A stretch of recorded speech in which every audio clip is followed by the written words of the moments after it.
ओम नमो भगवते वासुदेवाय। क्रिया योग परंपरा में जो गुरु प्रणाम होता है उसमें चक्रों में देवताओं का प्रणाम किया जाता है। इन चक्रों में इन देवता कौन कौन है, इसी चीज़ को जानने के लिए बात कर रहे हैं। अलग अलग परंपरा में हम देखते हैं कि इसमें भिन्नता है, देवताओं में भिन्नता है, लेकिन जो प्रिंसिपल है, जो सिद्धांत है वो एक है। कैसा? यथा ब्रह्मांडे तथा पिंडे, यथा पिंडे तथा ब्रह्मांडे।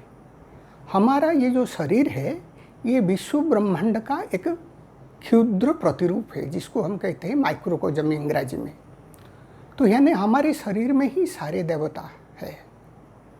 तो हम इस प्रणाम जो का क्रिया है, गुरु प्रणाम का जो क्रिया है, उसमें क्या करते हैं, अंतस्थ देवताओं को प्रणाम करते हैं, क्योंकि वो बाहर भी है अंदर भी है। जब हमारे अंदर है, हम हमारे अंदर उस देवताओं को प्रणाम करते हैं। तो ये देवता कौन कौन है? पहले आते हैं मूलाधार चक्र को। मूलाधार चक्र के देवता है भगवान गणपति, गणेश, पहला देवता जिनको हम सनातन में पूजा करते हैं। ये क्या है कि मूलाधार चक्र जो है वो क्षिति तत्व प्रधान है। सिर्फ क्षिति तत्व नहीं है, क्षिति तत्व प्रधान, क्योंकि ये जो सृष्टि बना है वो पंचीकृत पंचभूत से बना है, शुद्ध पंचभूत से नहीं। और हमारे सारे शरीर ये जो शरीर बना है, ये शरीर पंचीकृत पंचभूत से बना है। पंचीकृत पंचभूत क्या है, इसको कभी अलग से आलोचना करेंगे। लेकिन इसमें क्या है, सारे चक्रों में, सारे शरीर में, सारे पांच भूतों का, पांच जो क्षिति तत्व, अप तत्व, अग्नि तत्व, वायु तत्व, आकाश तत्व सब है। लेकिन मूलाधार चक्र जो है ये क्षिति तत्व प्रधान है। क्षिति तत्व प्रधान होने के कारण उसका गुण है गंध। तो इसीलिए वो नासा से संबंधित है, गुण गंध होने के कारण। यानी उसका ज्ञानेंद्रिय है नासिका और कर्मेंद्रिय है गुह्यद्वार। तो ये जो चक्र है मूलाधार, उसके देवता है भगवान गणपति। क्योंकि हम भगवान गणपति के देखेंगे विराट लंबा नाक है, हाथी का नाक, ये गंध को सूचित करता है।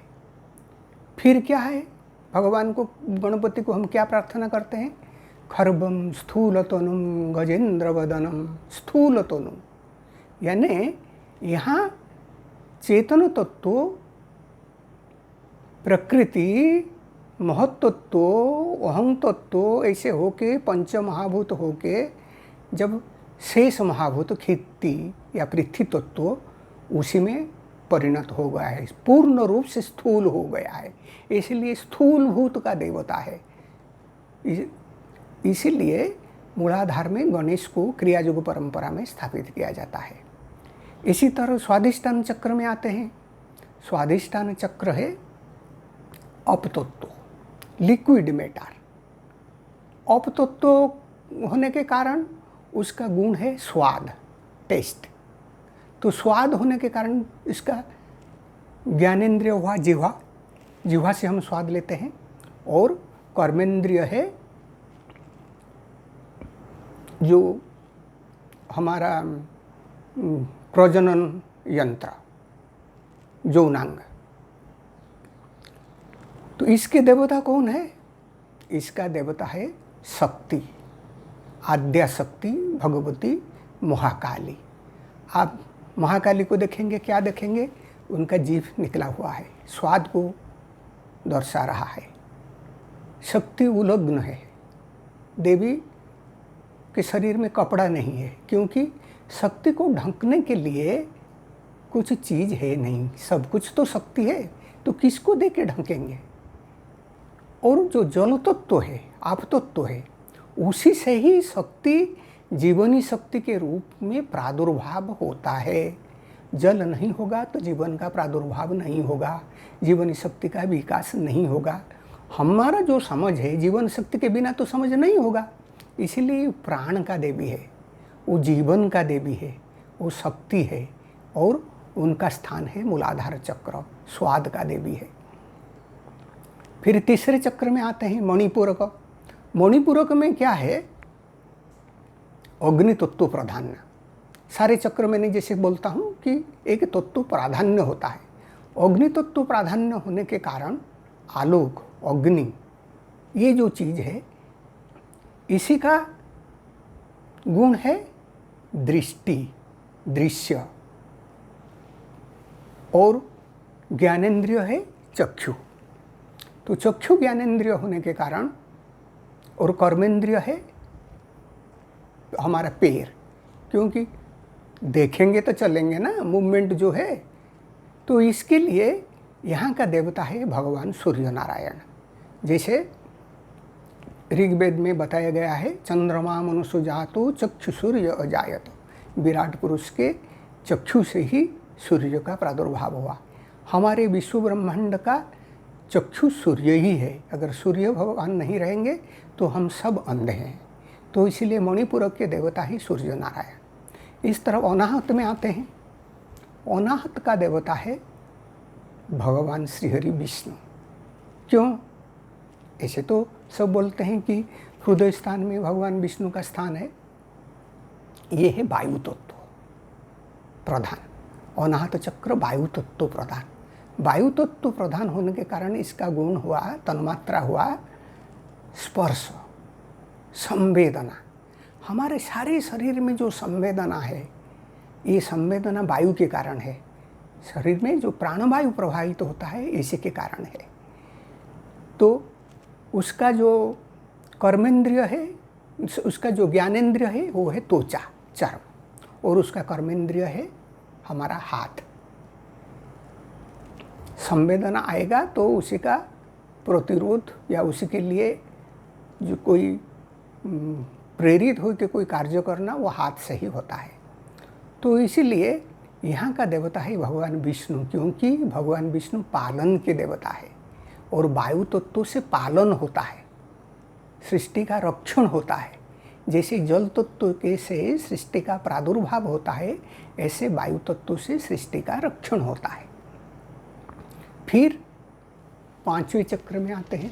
पांचवा चक्र विशुद्ध। विशुद्ध चक्र आकाश तत्व प्रधान।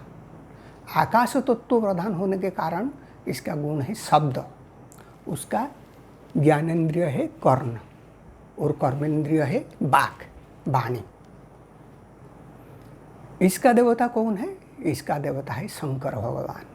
शंकर भगवान ही आकाश जैसा विस्तार अनंत है। शंकर भगवान ही आदि ओंकार है। शंकर भगवान के डमरू से ही 50 अक्षर का सृष्टि हुआ है। इसीलिए विशुद्ध चक्र का देवता है शंकर भगवान।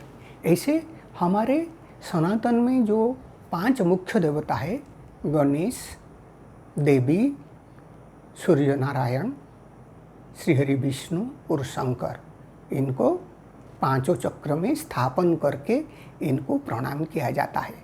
हम बोलते हैं ना, गणे नारायणे रुद्रे अंबिके भास्करे तथा भिन्ना भिन्न न कर्तव्यम पंचदेव नमस्तुते।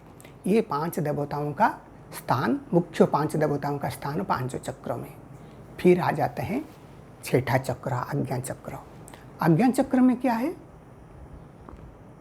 ये पंच तत्वों का देवता, पंच ज्ञान का देवता, पंच कर्म का देवता। यहीं से ये 5 नियंत्रित होते हैं और ऊपर से वही आज्ञा लेता है। इसका नाम आज्ञा चक्र। ऊपर से आज्ञा लेता है परम ब्रह्म परमात्मा से, और नीचे से आज्ञा देता है। इसीलिए यहाँ का जो देवता हमारे क्रिया योग परंपरा में, उनको हम भगवान श्री कृष्ण को रखते हैं और बोलते हैं क्या? प्राण कृष्ण, प्राण रूपी कृष्ण। कृष्ण ही यहाँ प्राण रूप में विद्यमान है। और भी वही बोलते हैं आत्मा राम। ये आत्मा रूपी राम है।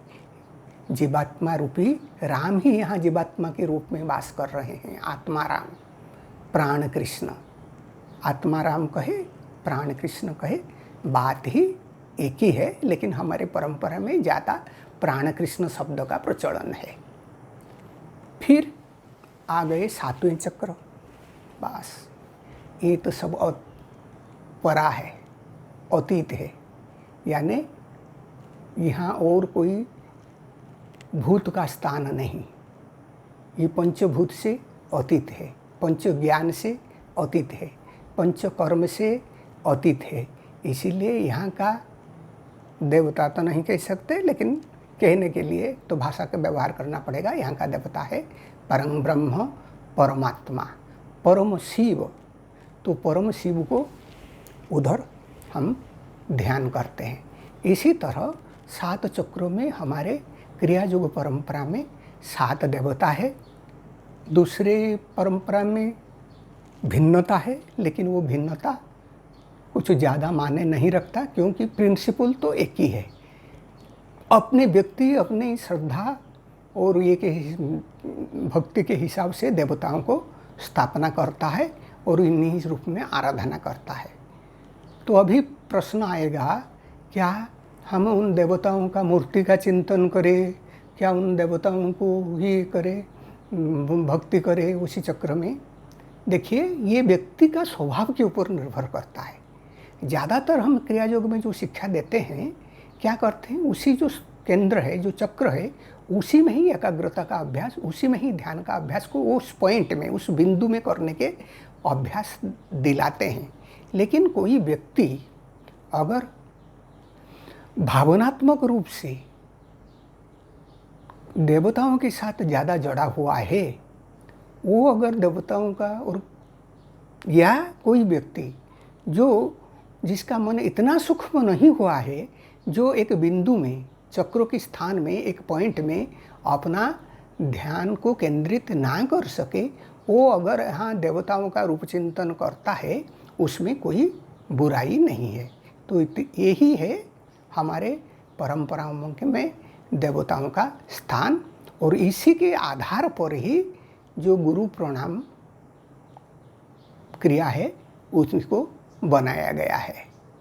ओम शांति शांति शांति।